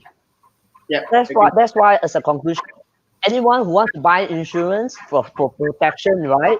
So it is best to have like medical insurance, to have mortgage loan insurance to protect, to protect our loan. Okay, if say there is actually any premature death, right? Okay, at least our family members are protected. So as a conclusion, I think all of us should be aware that insurance is meant for protection. So if you want to look into investment linked insurance, we really need to consider again. Yes. Yeah. Okay. Thank you, Mr. Alvin. That's it. So, guys, you heard it first from Roshan, Yeah. Mr. Alvin, Miss Sheila, and Miss Prashana. So we're gonna conclude this with a final question from Mr. Joachim. I think this, Dr. Joachim, I think everybody would benefit from it, especially our students and our audiences, because all of them are younger generations. Yeah, I think the current generation, right? I mean, I'm also young, not to say okay, like younger generation, right? I'm going to stick my head. Like Sorry. today's job market isn't as good as it was in back when I started working, to be honest. I started working in 2008. Even then, it was the global financial crisis. But even global financial crisis was not felt that much in Malaysia. I mean, truthfully, to be honest, it wasn't that felt. I think it wasn't felt that bad. But then COVID-19, I mean, unemployments are like 10-year highs, if I'm not mistaken, 3.9% right now. And it's going to get higher. So my advice is make sure you have your 6 month savings. Make sure you don't spend things that you don't have. Yeah, so that's two things that I just want to share. I think if you miss anything, and if you can control your spending, you have your savings, then you can start thinking about investing. But if you don't have anything yet, just think about controlling your spending. If you can live the way you live like during your MCO time, you can live frugally like this. Then probably yeah, you'll be able to meet your financial goals, but then you won't probably have a good life also lah. So yeah, just think about balancing the two lah. Which one is important, your future or your present? And you want to make sure that you can balance it lah. Just yeah. Okay, Maybe Arvin, you have any advice? Mr. Elvin. My advice to the younger generation is actually be more aware and be more cautious in spending. You see, a lot of fresh graduates, when they start to earn, get their first salary, they do not realize that they may end up overspending. You see, so like for example, there are a lot of fresh graduates upon graduation, or they try to apply credit cards. Credit card, like what you all mentioned, is actually something that is quite dangerous, because why? Without realizing that they actually swipe the card, and when they receive the bill, they only realize that their spending has exceeded. After a couple of months, okay, when their spending exceeded their income, that will cause them to be indebted. So when this happens, they will be charged more and more interest, and they will be not able to pay back. So their debt will accumulate. Yeah. So as a advice, okay, I would say that newer generation, they should actually be more alert and be more cautious on their spending. So to ensure that they do not overspend, it is good to actually prepare a spending budget. With a spending budget, they will be able to see what are the items, or what are their spending which actually consume the bigger portion of their salary. And from there, they should actually control and remove whatever that is not necessary. That's it. I think Mr. Rishi has a good comment here. Very Do you want me to put it up? This is what our marketing lecturer has to say to you guys. No money, no talk. So start saving, everyone. Actually, it's very, very true. Sometimes it's like you can't do anything without it. Sometimes people say that money makes the world go round. But then it doesn't make the world go. It does make the economy and business factor of the world go round, but it doesn't give you happiness. But it just helps you live better. Do everybody agree? It doesn't necessarily brings happiness, but it gives you necessity of life. It brings you necessity of life. Yeah. Unless you do not mind rummaging or foraging your own food every single day, then go right ahead. You do not need money. Yeah. Okay. Any advice do you have, Miss Sheila? For younger I think the younger generation don't just splurge on online shopping. Like online shopping is becoming so the thing now. The younger generation, Lazada, Shopee. So everything they seem to be doing, and then they splurge money on that. So they got to take step back on that and look into their expenditure habits. Okay. Miss Prashana was laughing earlier about online shopping. She must have done a lot of damage. Yes. Online shopping. No, not Yes, So not on damages, but students like students they'll be always coming in like, Miss, I tried my best to save, but it's never possible. Human nature lah, Lazada got this promotion, Shopee got promotion, everywhere got promotion. So they always come with these things that when we start our job, we don't earn 5,000 immediately. We only earn 1,000, 2,000. There are stories, which is true. I don't deny on that. It's better to save at least a small amount. A 50 ringgit per month, 100 ringgit per month is definitely a small amount, but it's never a pinch to anybody. So if you are not bothered of your security, of your future, you are the person that's going to suffer. I agree, promotion is not going to come again. Your beautiful clothes will be there on Lazada or on Shopee, but your life is in your hand. 50 ringgit, if you are earning 2,000, whatever money, even if you can't save about 50 ringgit or 100 ringgit a month, that is definitely deciding your future. Because don't, as adding to Mr. Roshan just now, do not spend unnecessarily for what you need at the moment without thinking of what in time yet to come. So that is number one. And number two, just now there was a point here, like you also need credit cards to show your credit standing, to apply for loan. So don't take this as a reason, okay, I need to apply loan for my house credit card. Yes, there is things in credit card, but if you are disciplined, go for your credit card. If you are not disciplined, you still have PTPT and loan. If you pay that early, you still have your credit standing. Most of the students in Malaysia now, I can say most, 80% of students, you have something called as PTPT and loan. After completing your study, if you start paying your PTPTN promptly, your credit standing is beautiful and you are there for a house loan. You don't have to go and bug your parents for to be a guarantor, or you don't have to, get a credit card, or you don't have to trouble your life in time yet to come. So my advice is, it's never difficult. It's just that we are lazy and we discipline ourselves. So just discipline yourself. 50 ringgit or 100 ringgit a month, it's a small money. All right, no matter how much you earn, 1,000, 2,000, if you can at least be disciplined in saving that small amount, in later time yet to come, you will definitely benefit from that. So don't run away from savings is the only thing that can save your life in time yet to come. So that's my advice for you people. Okay, thank you, Ms. Prashana. I think I would like to add on a little bit, especially I think most Malaysians are able to save money. Why? Okay, we have all these celebrations, Chinese New Year, Hari Raya, Diwali. Everybody is having that time of giving angpaos.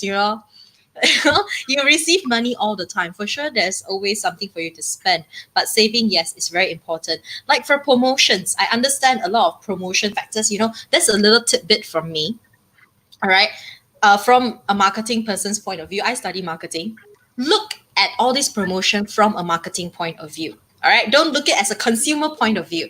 Marketing point of view, meaning that you're trying to Correct. urge people to buy.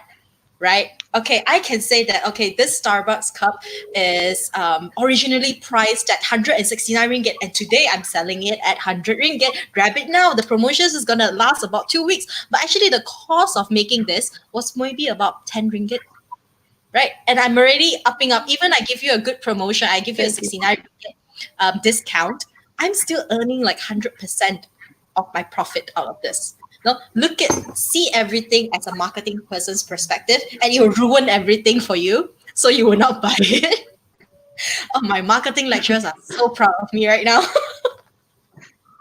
I think Mr. Rishi is very proud right now. He would say that, yeah. Look at it from a marketing person's point of view. I think a lot of our lecturers here can really relate, correct? You're teaching students how to market stuff. So we have students working in Lazada. We have students, our alumni, working in Shopee as well. So they are doing a very good job because why? They are rolling in sales for the company. So their marketing strategies actually worked. So if you're into this kind of courses, or you're into into learning more about your finances or accounting, you like money management. All right, Roshan, what made you go into what's that accounting field, the field of accounting earlier after your SPM? Why? Uh, What made you do that? when I was like 16, like people asked me what I wanted to do. and I wasn't really sure. I wanted to run a business, and then accounting seemed to be the area where you learn a lot about business, as in you cover pretty much every area about the business. Mhm. Yeah, but then it's just more about the money lah. So you learn how to make money. So if you're interested in learning how to make money with money and dealing with numbers, then go into accounting lah. But that's what drove me into accounting lah. Yeah. Yeah. So Just guys, you, like money, you yeah. heard it from first from the professional. So if you like money, if you like dealing with money, if you like managing money, and if you like playing with numbers, and numbers is not an issue for you, like going into investment, you want to know more. Going into the field of diploma after SPM, diploma in accounting, diploma in finance, or even diploma in marketing. If you want to stop the promotion, you want to know what promotion is going on, especially social media marketing. Social media marketing is very, very important. I'm doing it every single day professionally. So you have to know what are the pain points of people and also what are their positive points. Put link to them on that, and you get a perfect marketing strategy. You know people's pain points. Stick to that, and you'll directly get that hit and sales. Right? You want to learn more?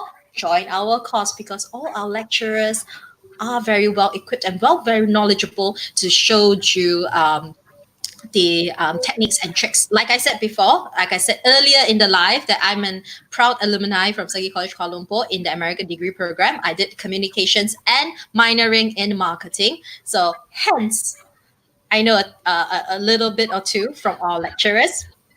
So once again, thank you so much, Roshan. I would like to wrap things up. Thank you for having us. Thank you for coming on to Sagi College Kuala Lumpur's live stream and giving all our audiences and students and lecturers and staff and viewers of Sagi College Kuala Lumpur a wonderful sharing session and also tips and tricks on how to manage their own personal finances. Thank you, Ms. Sheila. Thank you, Mr. Elvin. And thank you, Ms. Prashana, for taking your time on this Saturday. I know it's a Saturday. Everybody's not working, but thank you so much for your time and coming on to the live stream.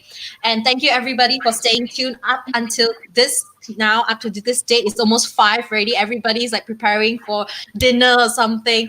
But thank you so much for having us. And we will see you guys on Tuesday and Wednesday, because we have a virtual open day. So don't forget to join us on our virtual open day. Next week, we are featuring the School of Computing Information Technology, which is basically, if you'd like to know about IT courses, please come on. And the very next day, on a Wednesday, we have Creative Arts and Design. So don't forget to join us. Our head of departments and also lecturers will be joining us to answer your questions. So thank you so much, everybody. I hope you have a wonderful day ahead and have a wonderful weekend. And to all mothers, happy Mother's Day.